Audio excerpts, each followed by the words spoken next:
Assalamualaikum warahmatullahi wabarakatuh. Perkenalkan, nama saya Muhammad Rafiq Atullah dengan NIM 2004-2120 dari Prodi Ilmu Administrasi Negara. Baiklah, pada kesempatan kali ini saya akan membahas tugas pada pertemuan ke-11 mata kuliah Geografi Regional. Langsung saja ke pembahasan tugasnya. Yang pertama ada letak ibu kota di Asia Tenggara pada peta.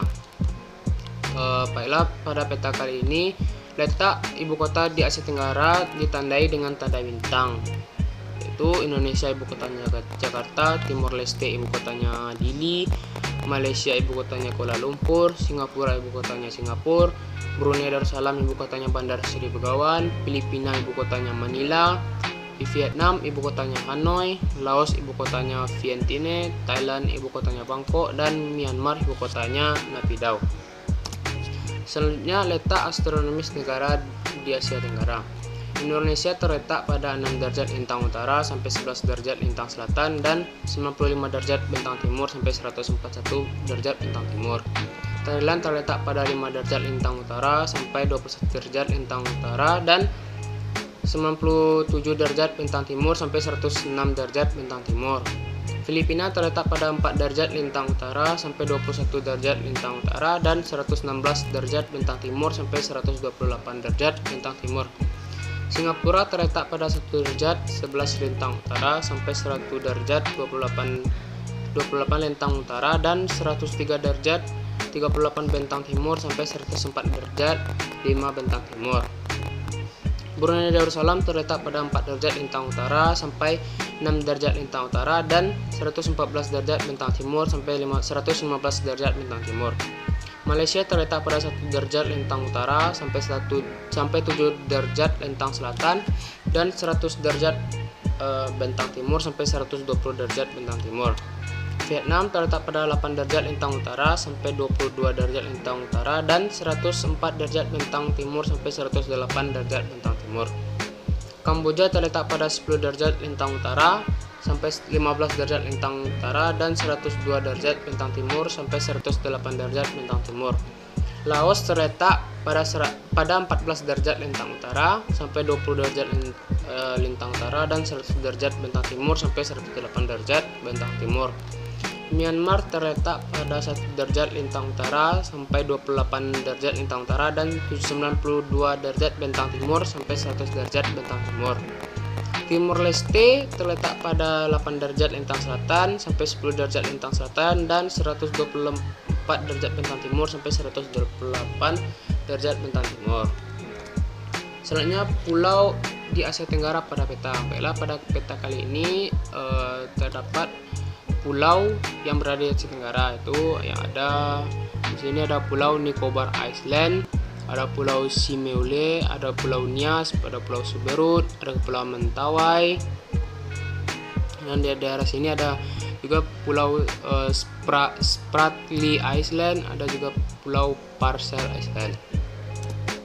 Selanjutnya, daftar nama-nama sungai di Asia Tenggara. Di Indonesia ada beberapa sungai yang saya sebutkan, yaitu ada Sungai Kapuas, Sungai Mahakam, Sungai Musi, Sungai Barito, Sungai Martapura. Di Thailand ada Sungai Ping, ada Sungai Keraburi, ada Sungai Kuai Yai, ada Sungai Kok, dan Sungai Tachin. Di Filipina ada Sungai Cagayan, Sungai Mindanao, Sungai Agusan, dan Sungai Pulangi. Singapura ada Sungai Kalang, Sungai Serango, dan Sungai Singapura. Di Brunei Darussalam ada Sungai Tutong, Sungai Belait, ada Sungai Temburong, dan Sungai Pandaruan. Di Malaysia ada Sungai Rajang, Sungai Kinabatangan, Sungai Pahang, dan Sungai Perak. Di Vietnam ada Sungai Bajdang, Sungai Dong Nai, dan Sungai Nat Ly. Di Kamboja ada Sungai Mekong, ada Sungai Tonle Sap, dan Sungai Basak. Di Laos ada Sungai Nangum, ada Sungai Nam Song, dan Sungai Nam O. Di Myanmar ada Sungai Chin Win, ada Sungai Irrawaddy, Sungai Naf, dan Sungai Salween. Dan yang terakhir, di Timor Leste ada Sungai Benanain, Sungai Nolmina, dan Sungai Nolponu. Selanjutnya, aktivitas penduduk Asia Tenggara yang ditinjau dari aktivitas sosial, ekonomi, dan budaya. Pertama, aktivitas sosial ditandai dengan yang pertama, pembentukan ASEAN Ministerial Meeting on Women atau pemajuan dan perlindungan perempuan di Asia Tenggara. Yang kedua, pembentukan Komite for ASEAN Youth Corporation yang berstatus non-governmental organization pada September 1975.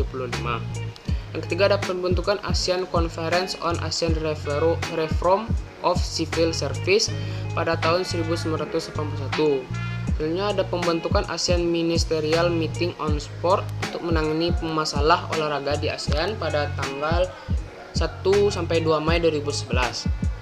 Selanjutnya ada pembentukan ASEAN Declaration of Principles to Combat the Abuse of Narcotic Drug pada tanggal 26 Juni 1976. Dan yang terakhir adalah pembentukan Southeast Asian Minister of Education Organization pada tanggal 30 November 1965. Selanjutnya ada aktivitas ekonomi masyarakat di Asia Tenggara. Pertama, di Indonesia. Aktivitas ekonomi masyarakat di Indonesia misalnya ada aktivitas ekonomi masyarakat di bidang pertanian, peternakan, perikanan, dan kehutanan. Selain itu, ada juga aktivitas ekonomi masyarakat di bidang pertambangan, industri, perdagangan, dan jasa. Malaysia. Kegiatan ekonomi utama negara Malaysia terdiri dari pertanian, perkebunan, pertambangan, perdagangan, dan industri. Ekonomi negara Malaysia bergantung pada ekspor bahan mentah, khususnya minyak bumi, karet, kelapa sawit, dan kayu. Sebagian penduduk negara Malaysia juga bekerja pada sektor industri dan perdagangan. Selanjutnya, Singapura. Perekonomian Singapura sangat bergantung pada jasa perbankan, perdagangan, perhubungan, perindustrian, dan pariwisata. Industri Singapura menghasilkan kapal, barang elektronik, dan bahan makanan untuk diekspor. Selanjutnya, Thailand. Ekonomi penduduk Thailand adalah pertanian, kehutanan, pertambangan, dan industri. Hasil pertanian yang terbesar negara Thailand adalah beras. Thailand merupakan lumbung padi di Asia Tenggara. Hasil hutannya adalah kayu jati dan sektor pertambangannya menghasilkan timah dan manga. Selanjutnya, Filipina. Mata pencarian sebagian besar penduduknya adalah di bidang pertanian. Mata pencarian lainnya adalah yaitu di bidang pertambangan dan perindustrian. Hasil pertanian Filipina antara lain ada padi, kelapa, serat abaka, nanas, dan gula. Selanjutnya, Brunei Darussalam. Brunei Darussalam terkenal sebagai negara pengekspor minyak bumi dan gas alam. Barang yang diimpor negara Brunei Darussalam adalah mesin, mobil, barang elektronik, beras, dan gula. Brunei Darussalam termasuk negara Asia Tenggara yang kaya dengan pendapatan per kapita penduduknya paling tinggi di Asia Tenggara. Selanjutnya, Kamboja. Mata pencarian utama penduduk Kamboja adalah di bidang pertanian. Daerah pertanian banyak terdapat di sepanjang Sungai Mekong dan sekitar Danau Tonle Sap. Padi termasuk hasil pertanian Kamboja yang terbesar. Di samping tanaman padi, Kamboja juga menghasilkan karet dalam jumlah yang sangat besar. Selanjutnya ada Laos. Mata pencarian utama penduduk Laos adalah di bidang pertanian. Kegiatan pertanian banyak dilakukan di sepanjang Sungai Mekong. Hasil utama pertanian Laos adalah padi dan jagung. Hasil lainnya berupa sayuran, pisang, pepaya, dan kelapa. Selain pertanian, kegiatan ekonomi penduduk Laos adalah berternak. Selanjutnya di Vietnam. Mata pencarian penduduk Vietnam sebagian besar adalah pertanian. Hasil utama pertanian Vietnam adalah padi.